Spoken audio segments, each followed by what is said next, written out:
बलवंत सिंह मजीठिया। शाह साहब से जब मेरी मुलाकात हुई तो हम फौरन बेतकल्लुफ़ हो गए। मुझे सिर्फ इतना मालूम था कि वो सैयद हैं और मेरे दूर दराज के रिश्तेदार भी हैं। वो मेरे दूर या करीब के रिश्तेदार कैसे हो सकते थे, इसके मुतालिक मैं कुछ नहीं कह सकता। वो सैयद थे और मैं एक महज कश्मीरी। बहरहाल इनसे मेरी बेतकल्लुफ़ी बहुत बढ़ गई। इनको अदब से कोई शगफ नहीं था, लेकिन जब इनको मालूम हुआ कि मैं अफसाना निगार हूँ तो उन्होंने मुझसे मेरी चंद किताबें मुस्तार लीं और पढ़ीं। ये किताबें जो कि अफसानों के मजमूए थे उन्होंने पढ़ीं और मुझे बहुत ताज्जुब हुआ कि उन्होंने चंद अफसानों की बहुत तारीफ़ की। इत्तफाक से ये अफसाने ऐसे थे जो अदबी दुनिया में शाहकार तस्लीम किए जा चुके थे। शाह साहब मेरे पड़ोसी थे। उन्होंने एक मकान अलाट करा रखा था, लेकिन ख़ानदान के अफराद चूँकि ज़्यादा थे इसलिए उन्होंने अपने फ्लैट के नीचे मोटर गैराज पर भी कब्जा कर लिया था।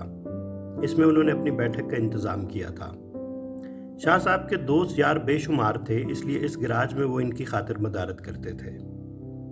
एक दिन इनसे अफसानों के बारे में बातें हुई तो उन्होंने मुझसे कहा, मेरी ज़िंदगी में ऐसी कई हकीकतें हैं जिनको तुम अफसाना बनाकर पेश कर सकते हो। मैं हर वक्त फसानों की तलाश में रहता हूँ। चुनाचे मैं फ़ौरन मुतवज्जे हुआ और शाह साहब से कहा, मुझे उम्मीद है कि आप अच्छा मवाद देंगे।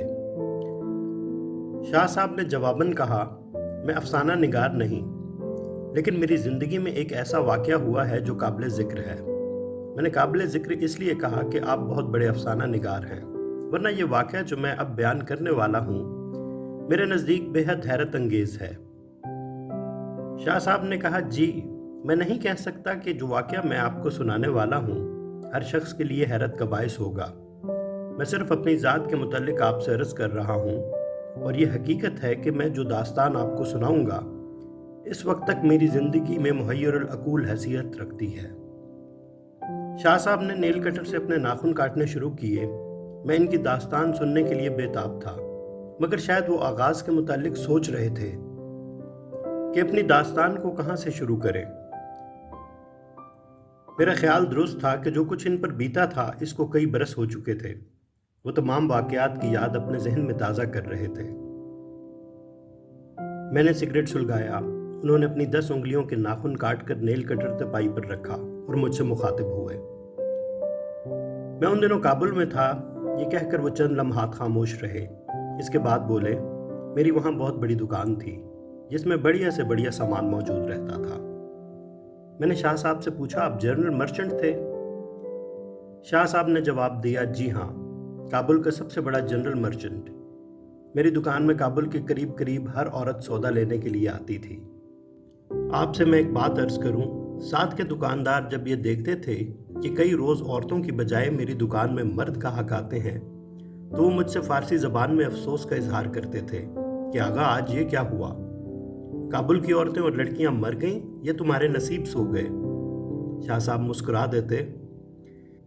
इसके अलावा और वो क्या जवाब दे सकते थे, लेकिन इनको इस बात का पूरा एहसास था कि इनकी दुकान में ग्राहकों की अक्सरियत औरतों और लड़कियों की होती है और वो ये भी जानते थे कि ये सब इनकी चरब ज़बानी का मौजज़ा है। उन्होंने मुझसे कहा, मंटो साहब मैं बेहतरीन सेल्समैन हूँ, ख़ास तौर पर औरतों के साथ तो मैं इस तरह सौदा कर सकता हूँ कि यहाँ लाहौर में कोई भी नहीं कर सकता। बीए हूँ, थोड़ी बहुत साइकोलॉजी भी मैंने पढ़ी है, इसलिए मुझे मालूम है औरतों के साथ किस तरह डील किया जा सकता है।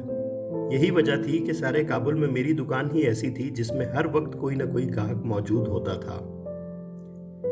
मैंने शाह साहब की ये खुद तारीफी सुनी और इनसे कहा, यकीनन आप बेहतरीन सेल्समैन हैं, आपकी गुफ्तगू से ही अंदाज़ा हो रहा है।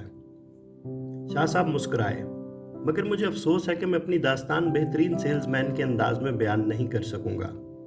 मैंने इनसे कहा, आप शुरू तो कीजिए। शाह साहब ने चंद लम्हात अपने हाफजे को फिर टटोला और अपनी दास्तान ज़िंदगी शुरू की। मंटो साहब, जैसा कि मैं पहले ही अर्ज़ कर चुका हूँ, मैं काबुल में था। ये कोई 10 बरस पहले की बात है जब मेरी सेहत बहुत अच्छी होती थी। यूं तो मैं अब भी तनोमंद कहलाता हूँ, मगर उस ज़माने में मेरा जिस्म आज के मुकाबले में दुगना था। हर रोज़ वर्जिश करता था, सैकड़ों डंड पेलता था, मगदर घुमाता था, सिगरेट पीता था ना शराब। बस एक अच्छा खाने की आदत थी, अफ़गानी नहीं हिंदुस्तानी। चुनाचे मैं अमृतसर से अपने साथ एक बहुत अच्छा कश्मीरी बावर्ची ले गया था जो हर रोज़ मेरे लिए लजीज से लजीज खाने तैयार करके मेज़ पर रखता था। मेरी ज़िंदगी बड़ी हमवार गुजर रही थी। आमदन बहुत माकूल थी। बैंक में लाखों अफगानी रुपए जमा थे। लेकिन शाह साहब थोड़ी देर के लिए खामोश हो गए। मैंने इनसे पूछा, लेकिन कह के आप चुप हो गए? इसका मतलब ये नहीं निकलता कि आप फिर भी नाखुश थे? शाह साहब ने इतराफ़ किया, जी हाँ, मैं इन तमाम आसाइशों के बावजूद नाखुश था, इसलिए कि मैं अकेला था। अगर मेरी दुकान में औरतें और लड़कियां ज़्यादा ना आती तो बहुत मुमकिन है मुझे अपने तजर्रुद का एहसास ना होता। लेकिन मामला इसके बरक्स था। काबुल की हर साहिब सरवत औरत मेरी दुकान में आती थी। दुकान में दाखिल होते ही ये औरतें और लड़कियां अपना बुर्का उतार कर एक तरफ रखती और सौदा खरीदने में मसरूफ़ हो जाती। मंटू साहब, आपका शायद ये ख्याल हो कि वो बड़ा शरई किस्म का लिबास पहनती होंगी, मगर हकीकत इसके बरक्स है। यूँ तो वहाँ की औरतें और लड़कियाँ पर्दा करती हैं, मगर लिबास ठेठ यूरोपियन पहनती हैं। स्कर्ट, कटे हुए बाल, रंगे हुए नाखून, पिंडलियाँ नंगी। जब वो मेरी दुकान में आती थीं तो अपने बुर्के उतार कर एक तरफ रख देती थीं और माल देखने में मसरूफ़ हो जाती थीं। शाह साहब ने बोलना बंद किया तो मैंने इनसे पूछा, आपको इनमें से किसी से यकीनन मोहब्बत हो गई होगी? शाह साहब बहुत संजीदा हो गए। जी हाँ, एक लड़की से हुई थी जो अपना बुर्का नहीं उतारती थी, हत्ता कि नकाब भी नहीं उठाती थी। मैंने इनसे पूछा, कौन थी वो? उन्होंने जवाब दिया, एक बहुत बड़े घराने की थी। इसका बाप आला फौजी अफसर था, बड़ा सख्त गिर था। मुझे इससे सिर्फ इसलिए मोहब्बत हुई थी कि वो हाथों के अलावा अपने जिस्म का कोई हिस्सा नहीं दिखाती थी। मैंने पूछा, इसकी वजह? शाह साहब ने कहा, मुझे नहीं मालूम, ना मैंने इसके बारे में कभी इस्तफसार किया, लेकिन मेरे तसव्वुर में वो इंतहा दर्जे की हसीन तरीन लड़की थी। गोरी चिट्टी, जिस्म ख्वाह बुरके में ही लिपटा हो, लेकिन इसके तनासब के मुतालिक अंदाज़ा लगाना कोई इतना ज़्यादा मुश्किल नहीं था। मैं चोर आंखों से देख लिया करता था, वो जवानी का आदर्श मुजस्मा थी। लेकिन मुसीबत ये थी कि वो चंद मिनटों के लिए मेरी दुकान में आती थी। चीज़ें खरीदने और इनकी कीमतों के बारे में फ़ैसला करने में चंद मिनट सर्फ करती और चली जाती। मैंने शाह साहब से पूछा, यह सिलसिला कब तक जारी रहा? करीब करीब 6 महीने तक। मुझ में इतनी हिम्मत ही नहीं थी कि मैं इससे अपनी मोहब्बत का इजहार कर सकूं। मैं इससे इसलिए बहुत मरूब था कि वो दूसरों से बहुत मुख्तलिफ थी। इसमें एक अजीब किस्म की रऊनत थी। मैं उसको बुरी तरह घूरता था, हालांकि ये कोई शाइस्तगी नहीं थी, लेकिन मैं अपने दिल के हाथों मजबूर था। मंटू साहब, एक दिन मैं दुकान में बैठा इसके मुतालिक सोच रहा था कि टेलीफोन की घंटी बजी। नौकर ने रिसीवर उठाया और मुझसे कहा कि कोई खातून आपसे बात करना चाहती है। मैंने सोचा कि कोई गाहक होगी और नए माल के मुतालिक पूछना चाहती होगी। उठकर मैंने रिसीवर हाथ में लिया और पूछा, मादाम आप क्या चाहती हैं? उधर से आवाज़ आई, क्या आप सैयद मुजफ्फर अली हैं? मैंने जवाब दिया, जी हाँ, इरशाद। अब मैंने आवाज़ पहचान ली थी। ये उसी की थी जो मेरी दुकान में बुर्का नहीं उतारती थी। मैं घबरा गया। मंटू साहब, ये आशिक होना भी अजीब लानत है। ये सुनकर मैं मुस्कुराया। आप ठीक फरमा रहे हैं शाह साहब, लेकिन अफसोस है कि मैं इस लानत में अभी तक गिरफ्तार नहीं हुआ। शाह साहब को बहुत अफसोस हुआ। हद हो गई। इंसान अपनी जवानी में कम से कम एक मर्तबा तो ज़रूर इश्क में गिरफ्तार होता है। खैर, आपको अभी तक इश्क नहीं हुआ, खुदा करे कि बहुत जल्द हो जाए, क्योंकि ये मर्ज बहुत दिलचस्प है। मैंने मुस्कुराकर शाह साहब से कहा, आप अपनी दास्तान बयान कीजिए। मुझे इश्क होगा तो मैं आपसे वादा करता हूँ आपको इसकी पूरी रुदात सुनाऊंगा। शाह साहब कुर्सी पर से उठकर पलंगड़ी पर लेट गए और आंखें बंद कर लीं। मंटू साहब, मैं इस लड़की के इश्क में इस बुरी तरह गिरफ्तार हुआ कि वर्जिश भूल गया। वो मेरी दुकान पर अक्सर आती थी, मैं इसको घूरता रहता था, लेकिन देखिए मेरा दिमाग कितना ख़राब हो गया है। ये इसी इश्क खाना ख़राब का बायस है। मैं आपसे इसके टेलीफोन की बात कर रहा था। जब मैंने रिसीवर उठाया और इसकी आवाज़ पहचान ली तो इसने मुझसे कहा, देखो मैं तुम्हारी दुकान पर आती हूँ, तुम मुझे घूरते हो।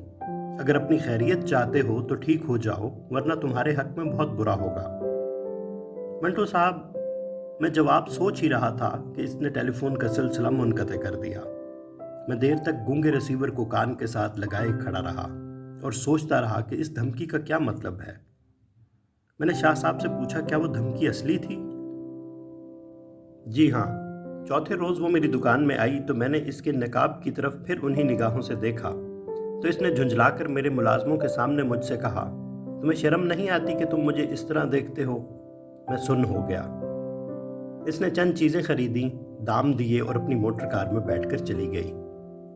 मैं शाह साहब की दास्तान में काफ़ी दिलचस्पी ले रहा था। अजीब लड़की थी, आपसे इसे नफरत भी थी, मगर इसके बावजूद वो आपकी दुकान में आती थी। शाह साहब ने आंखें खोलीं। मंटू साहब, यही वजह थी कि मेरे दिल में ये ख्याल पैदा हुआ कि इसकी नफरत और हकारत मसनूई है। वो दरअसल मेरी मोहब्बत से मुतासिर हो चुकी है और महज बनावट के तौर पर गुस्से का इजहार करती है। लेकिन जब एक रोज़ इसने मुझे बहुत ज़ोर से लान तान की तो मैं सर्द हो गया।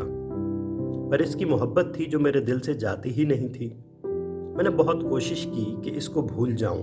मैंने खुद को समझाया कि तुम अजीब बेवकूफ़ हो, एक लड़की जिसकी तुमने शक्ल नहीं देखी, जो तुमसे नफरत करती है और तुम इससे इश्क फरमा रहे हो।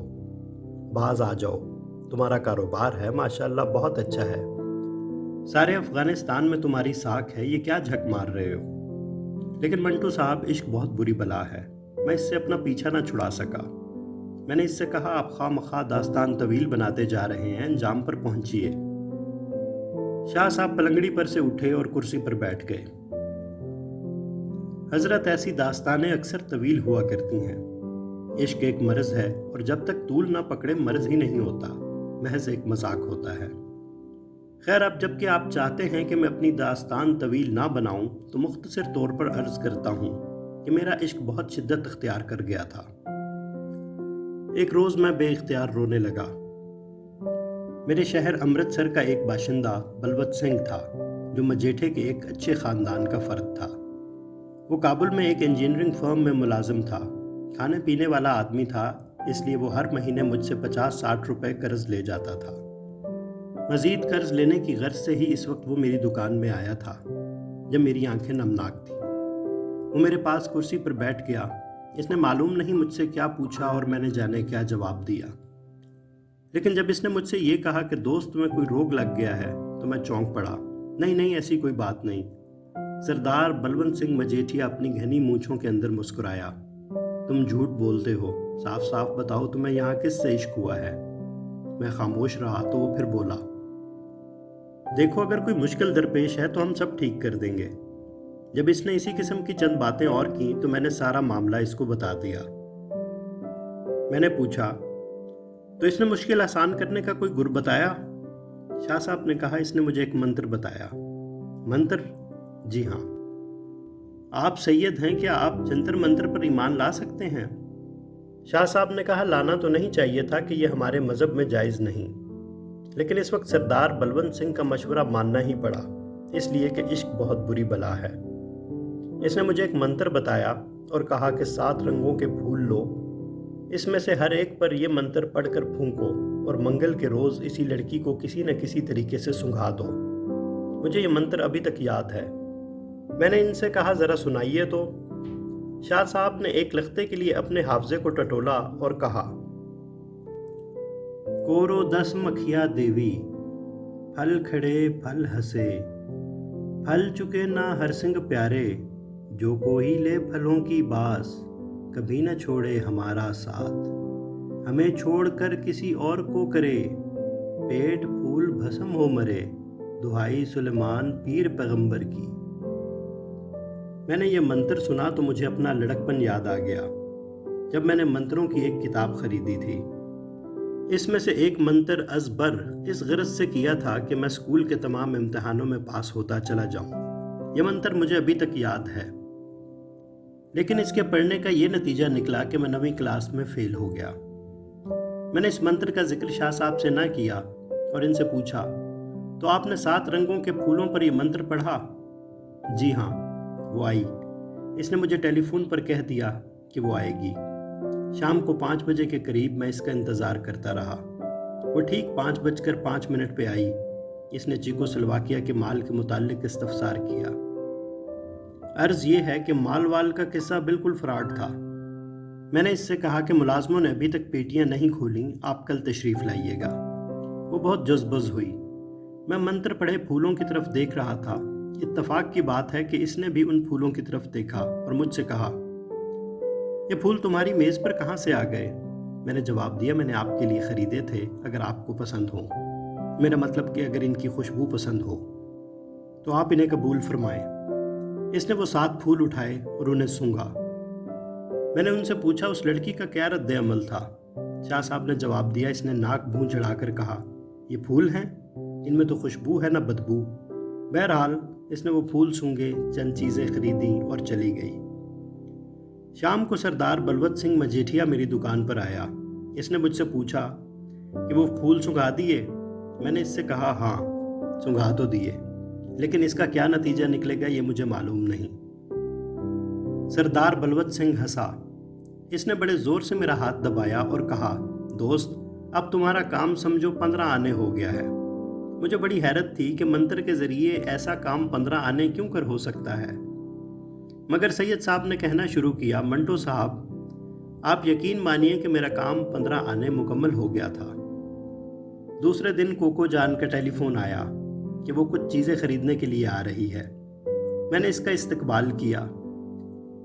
وہ کوئی چیز خریدنا نہیں چاہتی تھی۔ بہت دیر تک وہ میری دکان میں ادھر ادھر پھرتی رہی۔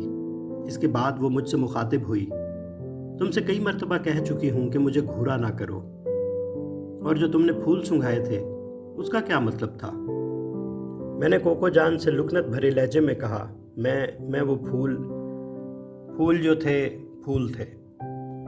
میں نے مال جو چیکو سلواکیہ سے آیا تھا کھلا ہوا نہیں تھا، اس لیے میں نے وہ پھول آپ کی خدمت میں پیش کر دیے۔ کوکو جان برقعے میں سخت مضطرب تھی۔ اس نے اضطراب بھرے لہجے میں کہا، تم نے مجھے پھول کیوں سنگھائے؟ میں نے اس سے بڑے معصومانہ انداز میں پوچھا، کیا آپ کو اس سے کوئی تکلیف ہوئی؟ وہ بڑے گرم انداز میں بولی، تکلیف؟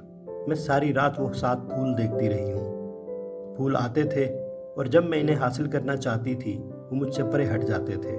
یہ کیسے پھول تھے؟ میں نے جواب دیا، میرے وطن کے تھے۔ کیونکہ میرے وطن کے تھے اس لیے میں نے آپ کی خدمت میں پیش کیے، لیکن مجھے حیرت ہے کہ وہ رات بھر آپ کو کیوں نظر آتے اور ستاتے رہے۔ میں نے شاہ صاحب سے پوچھا، یہ پھول آپ نے کہاں سے منگوائے تھے؟ شاہ صاحب نے جواب دیا، جی منگوائے کہاں سے تھے، وہیں افغانستان کے تھے۔ نہایت واہیات قسم کے پھول جن میں خوشبو نام کو بھی نہیں تھی۔ شام کو سردار بلوت سنگھ آیا مزید قرض لینے کے لیے۔ اس نے مجھ سے قرض لینے سے پہلے دریافت کیا، کہیے شاہ صاحب اس معاملے کا کیا ہوا؟ میں نے اس کو ساری بات بتا دی۔